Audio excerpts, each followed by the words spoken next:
Night சாப்பாடுக்கு கோதுமை தோசை.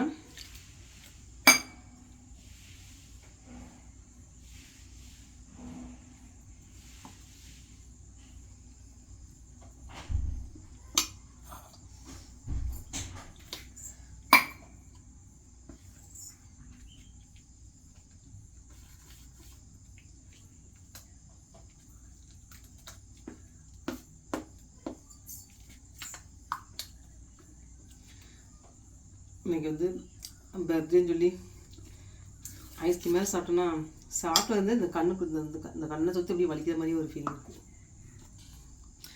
ஏன்னா அப்போ இந்த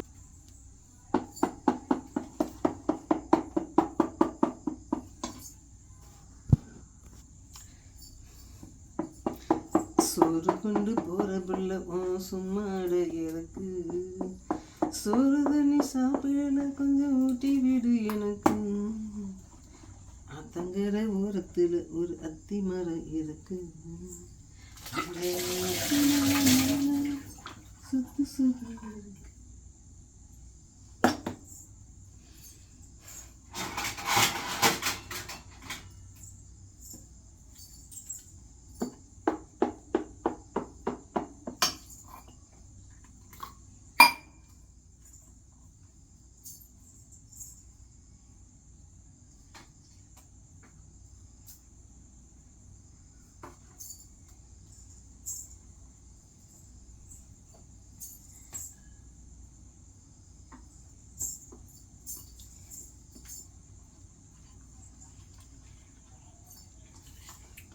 கேரளா பொறுத்த மட்டும் எந்த கதவை திறந்து போட்டாலும் அப்பப்போ எட்டி பார்த்துட்டே இருக்கணும். லேசாக சத்தம் போட்டால் கூட அசாட்டக்கூடாது, பயமாக இருக்கும். ஏன்னா எந்த டைமில் என்ன வீட்டுக்குள்ள வரலாம்.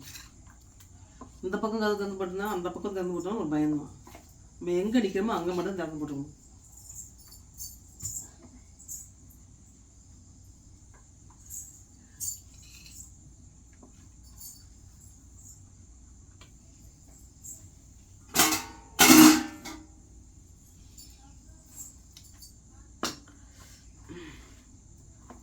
இந்த மாவு கரைக்கும் போது குட்டி குட்டியாக விழாமல் கரைக்க தான் டேலண்ட்டு. அப்போ தான் நல்லா தோசை சுடும்போது.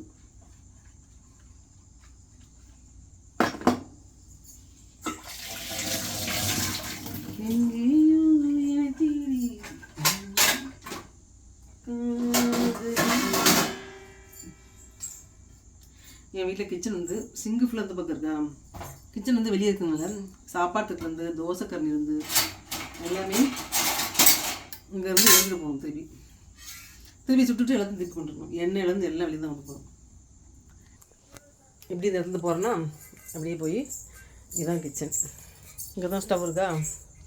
ஆனால் என்ன இந்த வேலை பார்க்கும்போது இந்த கிச்சனில் வேலை பார்க்கும்போது நமக்கு வந்து கசகசன்னு இருக்காது. ஏன்னா வெயில் வந்து இந்த அந்த பக்கத்தை அடிக்கும். சுற்றிலும் வந்து கோடை சோறு பார்த்தீங்களா, நல்லா மரங்களாக இருக்கும், நல்லா கூலிங்காக இருக்கும்.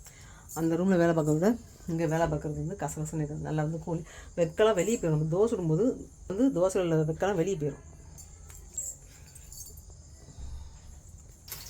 கோம் தோசை தான் நல்லாயிருக்கும், டேஸ்ட் நல்லாயிருக்கும். அது நல்லெண்ணெய் வாசமே டேஸ்ட் நல்லாயிருக்கும் சாப்பிட்றது.